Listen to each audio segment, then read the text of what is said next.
Yeah, so this is it. This is basically how I spend my my NASCAR off-season vacation.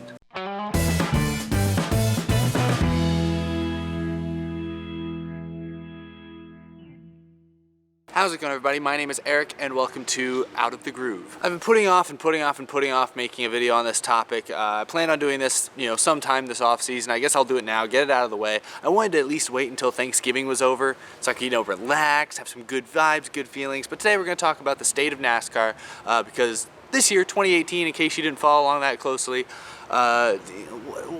while the racing was good, and I think most fans that watched all the races really enjoyed it and would say 2018 was one of the better seasons they've seen, behind the scenes NASCAR continues to be in quite a bit of turmoil. So that's what we're talking about today. It should be hopefully the only time we really talk about this off season, but the internet likes negativity, so I'm going to give you guys some I'm going to go over some controversial topics today. So the main thing we're talking about today is TV ratings. I know, good old TV ratings. We've talked about them quite a bit this year, and the reason we're talking about that today is because the ratings for Homestead Miami's finale came out, as well as there's an article that was written that basically summarized most of the TV rating woes NASCAR was faced with this season. Let's talk about the Homestead race specifically. It was the lowest rated race at Homestead since 2001. Ratings for this race have dropped significantly the last 2 years, which is kind of in line with what we've seen at most races, most tracks this season. Homestead, the finale, was still the 7th highest rated NASCAR race this season though, so that's not, too out of the ordinary. I told you guys this article summarized most of the NASCAR TV rating woes this year, so I'll just kind of cover those real quick. Of the 32 races run this year, like as scheduled, no rain delays, no postponements, of the 32 scheduled races that ran when they were supposed to, 28 of them went down in viewership this year when compared to last year. And of those 28, 27 of them hit all-time lows, which for those of you who don't know, I don't think they really kept track of this very well until about the year 2000, so we're basically, in the last 20 years, 27 of these races faced all-time low viewership. The only 4 races that went up in viewership were Michigan, the Charlotte Roval, Chicagoland, and Watkins Glen. I believe Kansas stayed about the same as well, the Kansas playoff race, so at the end of the day, the vast majority of races went down in viewership. That's something we've talked about all year. Not super new information there. That's kind of been the trend NASCAR's been going in the last 10 years or so. And I already know when I make videos like this, a lot of the comments are going to be talking about how NASCAR's killed itself, how NASCAR shot itself in the foot, how they're done with NASCAR. I'm sure there'll be some comments saying how they're done with NASCAR after Joey Logano won the championship a couple weeks ago. I know when I make these videos and I see when other people make these types of videos, there's a ton of negativity in the comments, and I'll have more to say about that later, but I want to give you guys, as usual, my typical dose of positivity, because y'all know me, I'm the positive NASCAR fan. Something that's pretty rare around the sport these days. Pretty much every Out of the Groove episode I do, and especially ones that talk about things like this, I get at least a couple comments that say, bro, why do you even make videos anymore? NASCAR's a sinking ship. Why don't you just jump off? And the easy answer to that is because I like NASCAR, and why would I give up on it? Why would I give up on it? Especially when I don't hate as many of the changes as maybe some other people do. A lot of people, very stubborn when the playoffs were introduced. When their favorite drivers retired, a lot of them stopped watching. Here I am, my favorite driver's not racing next year. I still plan on watching as many races as possible. I still like the sport despite many of the controversial changes it's made over the last couple decades, so why would I not keep watching? Why would I not keep supporting it? Why would I not try to help propel it into the future for new generations to enjoy the same way I have?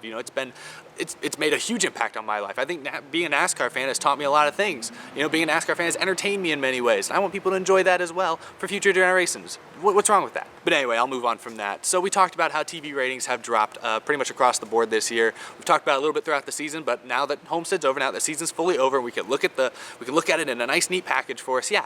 28 races this year that were ran as scheduled, went down in viewership, and many of them hit all-time lows. That is not a good sign for NASCAR. And I'm just talking about TV ratings. There's no secret that, a lot of the races are not selling as many tickets as usual. I know we had a couple sellouts late in the year, like ISM, Homestead sold out, but like I went to the Texas Motor Speedway race a few weeks ago, and those stands were maybe half full. So across the board, NASCAR is facing attendance and viewership declines, and what can we do about it? That's something that we've always talked about, and that's something that continues to be talked about by NASCAR to this day, to this moment. And I also want to talk about that in this video. Before the Homestead race, NASCAR President Steve Phelps gave his sort of state of the sport address, and obviously he was asked about what future changes NASCAR could make. He was asked about the challenges NASCAR is currently facing, and he said something very interesting. He basically summarized that entire press conference by saying that NASCAR is currently open to basically any possible changes going forward. NASCAR has pretty much been open to just about any new ideas. That includes new track configurations like we saw with the Roval, possibly even IndyCar, NASCAR double headers. And another thing some fans have talked about is midweek races. races. These are all things that Steve Phelps and that NASCAR has recently said that they're open to looking at. So basically what it sounds like is just about anything is on the table. And I think if you're a NASCAR fan who's troubled by the direction things have been heading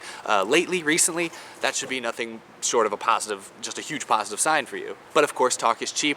Time will tell. NASCAR has made some changes for next season. We've talked about those already. Specifically, the aero package is the big one that'll be run at most intermediate track races next year. We'll definitely be talking about those a lot next season, so I'll save that for then. But those are all negatives still. Let's talk about the positives. Here are reasons that I believe NASCAR fans should be excited for the future, and if you're considering dropping the sport because they've just offended your sensibilities that much, I encourage you to stick around because I think NASCAR has a lot of very justified reasons for making decisions that they've been making, and I want to go over a few of them right here, right now in this video. First and foremost, I've been saying this since literally the very beginning. The biggest issue affecting TV ratings for NASCAR is the lack of star power. The biggest drop we've seen has come the last 2 or 3 years in viewership, and guess what's happened in the last 2 or 3 years? NASCAR superstars Jeff Gordon, Tony Stewart, now Dale Earnhardt Jr., Carl Edwards, I could go on, Mark Martin, Greg Biffle, Matt Kenseth now, Casey Kane now, all these big names. I could continue to go on if we really wanted to. All of these big names that have carried NASCAR throughout the 2000s and in many cases even in the 90s have retired or have ceased, have stopped racing, have stopped competing, and it's just the truth. And I still believe 100% that is the driving factor behind the lowering ratings, the lower viewership. You think about when viewership really started to decline for NASCAR. 2001,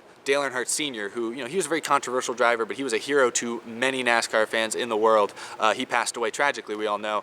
And I feel like ever since about 2001, 2002, 2003, that's kind of been the beginning of the end, or the beginning of the decline. So I believe that this was all mostly kicked off by that tragic event. You look at since then, the most recent generation of drivers like Gordon, Stewart, Jr., they're also retiring now, and it's another whole generation of fans that is starting to lose interest. It's just the truth. A lot of them are. For years, I'd go to races and see mostly Jeff Gordon and Dale Earnhardt Jr. merchandise. Fans would be rocking those 8, 88, 24 hats and jackets all over the place. I went to a race just 3 weeks ago. The most merchandise I saw was probably Jimmy Johnson Lowe's stuff. And I hate to tell you this, NASCAR fans, but Jimmy Johnson's probably out of here in 2 years. So who's going to be the next new popular driver? Is it going to be Kevin Harvick? Because if Kevin Harvick is the new face of NASCAR, NASCAR's not got a very bright future. Sorry, Kevin Harvick fans, but he's not super marketable. I only bring this up again because a lot of fans still continue to point to new factors. Early in the season it was the aero package. That's why NASCAR fans are leaving. Oh my gosh, we got to fix the aero package. Listen to us or else this sport's going to fail. More recently, I've heard people complain about the playoffs. It's a gimmick. It doesn't crown a real champion, all that type of stuff. And these are all real debates. The aero package wasn't great this year at intermediate tracks, so they're changing it to something that maybe or maybe not will be better next year. The playoffs, I still think they're as good as they've ever been. Sure, maybe if we go back to 2003, maybe they should have never changed it.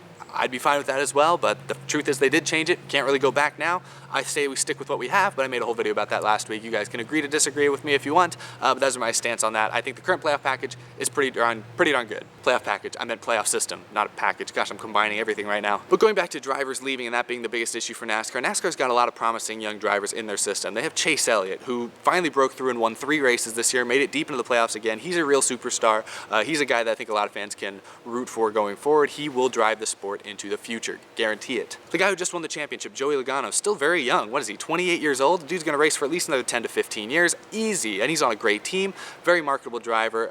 It's honestly great that he won the championship for that reason. Then you got Kyle Busch. He's very controversial, but he's still young. He's gonna be around for a long time. He's got the M&M sponsorship, which makes him flashy to the public, so you got that going for you. But the biggest thing NASCAR needs right now is new personalities to fill the places of the ones who have left, the Tony Stewarts, the Jeff Gordons. And so far, I feel like those young guys are not doing a very good job of it. You look at the replacements for these guys, Eric Jones, what? William Byron, I don't even know what his voice sounds like, to be completely honest with you. Alex Bowman could lose to a wall in a personality competition. The only ones with big personalities are, Bubba Wallace, who was in a terrible car and had a terrible season last year. I don't mean to diss them. I like all these guys. I love Eric Jones. I love Alex Bowman. I love William Byron. They're all great drivers. They seem like great guys, but the truth is they are not the personalities that Tony Stewart was. Tony Stewart's a tough act to follow, so I don't fault them too much for that, but it is something that needs to be said. But let me put it this way, things can only get better from here. That's why I think it's great that you had the drama between Truex and Logano at the end of the season.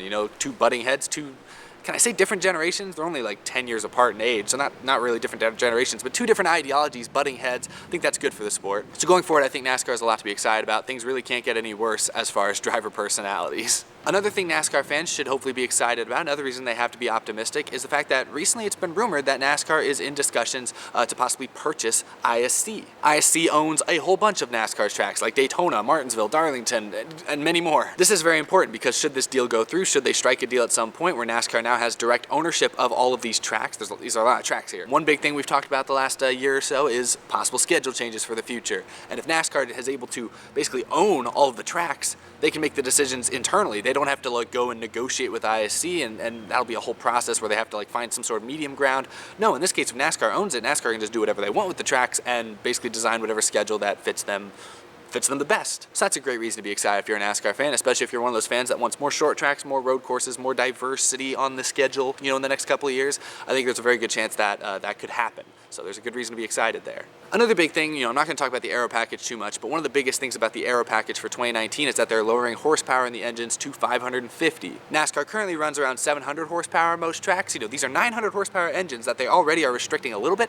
The main thing for next year is that they're restricting these engines a little bit more. And so why are they doing that? A lot of fans still want to know, why aren't they slowing the cars down? Like, this is NASCAR, we want to go fast. Why are we slowing them down? Easy answer for that, and actually Steve O'Donnell, who's Vice President of Competition, talked about this a while back. NASCAR is looking for new manufacturers going forward, and actually Steve Phelps said in this press conference that he believes that NASCAR could easily add 1 or 2 manufacturers in the next 5 to 10 years. But Steve O'Donnell made it clear that new manufacturers coming into the sport do not want to build 900 horsepower behemoth engines. Part of the reasons, sports like F1 or even Formula E is the one a lot of people point to are doing so well despite not, especially Formula E that hasn't built up a huge audience yet. The reason they have so many companies and especially manufacturers pouring money into it is because it's an electric series and, electric engines and stuff like that is kind of the way of the future. So these companies want to get in there, test their stuff, and, try to sort of be innovative in that sense. NASCAR, as fun as it is, as old school as it is, it's not innovative in many ways. And building a 900 horsepower engine like that is not innovative. It's not particularly cutting edge. So by lowering the horsepower next year to 550 and obviously doing all the other things with the spoiler and whatnot, NASCAR is basically testing whether or not a